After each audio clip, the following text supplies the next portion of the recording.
In this video, I'm going to be giving you my housing prediction and interest rate forecast for 2023, and hopefully answering the question, should I even buy a house in 2023?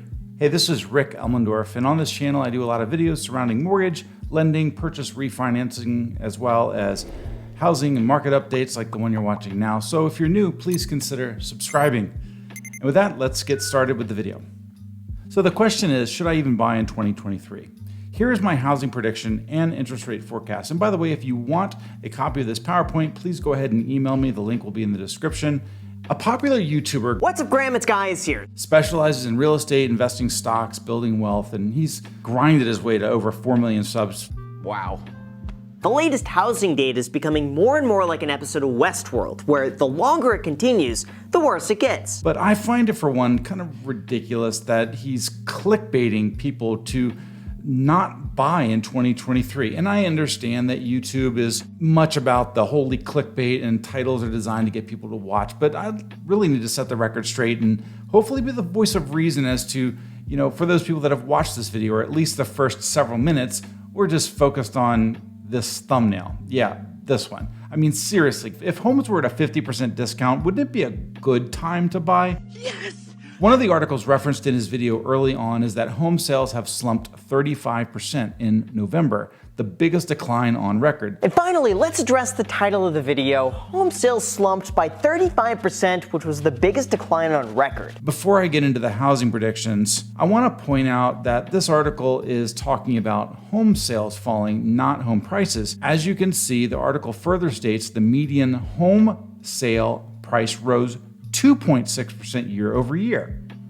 This is evidenced by a follow-up article on January 5th of 2023 that homes are selling for about the same price as a year earlier, and then it was pending home sales that dropped to 32%. Great Scott!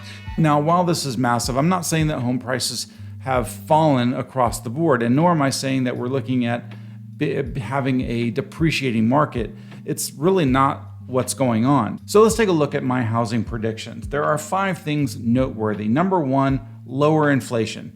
Number 2, recession-like slowdown. Number 3, incomes are increasing to help affordability. Number 4, it's a very tight inventory environment. If you've been out there shopping, you know this is true. Number 5, rents are still expensive and they are rising. It is way more expensive to rent right now than to even buy. So here is my housing prediction. I believe that we're going to see a low single-digit appreciation for most of the US with a pickup in activity. And what I'm saying has been corroborated by data. If you look over at Redfin News, and remember this guy, well, let's look what's really going on. The data shows quite the opposite. The median sales price, as I mentioned earlier, as of November 2022 is up 2.6 year over year. And if you look at the other comparisons, yeah, of course, the number of homes sold and the number of newly listed homes have dropped substantially, but we're not talking about a 50% reduction. Housing is not crashing, and we are still seeing in most markets a small but an appreciated market. As you can see from this graph, housing prices are not crashing, they are simply moderating. It's not crashing. It is just simply appreciating more slowly. What I've seen in the market is on these reduction, and I've dealt with videos with some other YouTubers that are talking about these housing crashes and whatnot. What we're seeing is that people that are finally coming off of their high, these fantasy highs that we've been living in as of last year. And you'll see as we go into the mortgage rates, where I think rates are going to be, you'll see kind of what happened back, and housing was fueled by these low interest rates, not so much anymore. But let's talk about mortgage rates. Mortgage rates are coming down. It's been a long haul seeing rates hit over 7%, something I haven't seen since 1994. I feel like I'm dating myself here. There are still some challenges, let's call them headwinds to rates coming down. Number 1 is global quantitative tightening. Now, what is that? It's the opposite of quantitative easing. This tightening is the reduction of the reinvestment of a maturing bond. Basically, at some point, a bond gets paid back and the Fed or whoever invested in them is getting paid back. And because of this tightening, the Fed is reinvesting less of that money back into the mortgage markets. And this is a major disturbance in the force. There is a great disturbance in the force. Number 2, the lack of foreign central bank buying. Previously, there was more interest with foreign banks buying securities, these mortgage-backed securities, and now with the less central bank buying, there's lower demand, and obviously lower demand, the price of that mortgage security goes down and the yield goes up, rates go up. Now, number 3 is important, more debt to be financed. And this is really bad for mortgage rates, as the Fed's balance sheet is being partially redirected to buy our own debt to try and keep those payments down. There is some good news on the mortgage interest rates market, and the data is showing that rates are coming down. Let's look at some of the contributors to lower interest rates. As I had mentioned, there are several things pointing to lower rates. We'll call them tailwinds. Number 1 is lower inflation. If you look at this graph, inflation drives mortgage rates. It's as simple as that. Rates will follow inflation.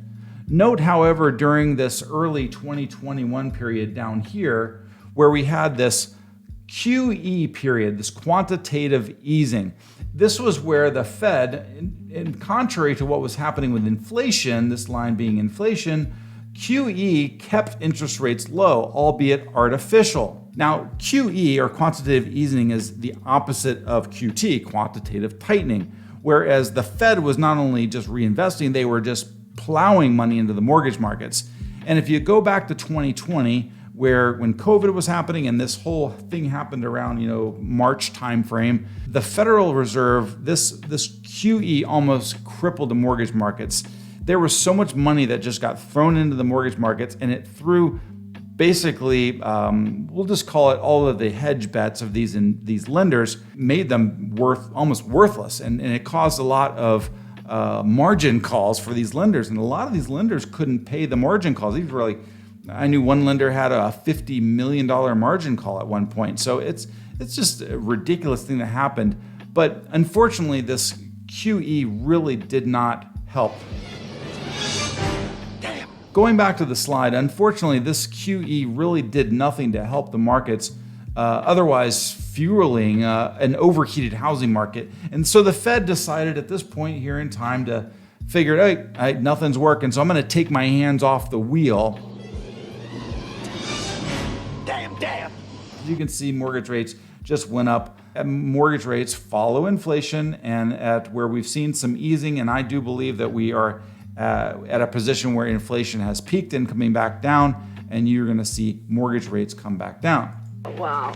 Another thing, number 2, is excess retail inventory. This article, I love it. It's called A Pandemic Hangover, the massive amount of change in the amount of inventory in the last 4 quarters. Now, more inventory means lower prices, and this is also pressuring interest rates to go lower. Number 3, mortgage servicing, the increase in mortgage servicing values. This is the money that lenders get for handling the payments, or better yet, get when they sell the loan. This typically means that if they are getting more money on the back end of the loan, i.e. this mortgage servicing value when you're making your payments, then they will be more aggressive in the aggregation or the originations of mortgages.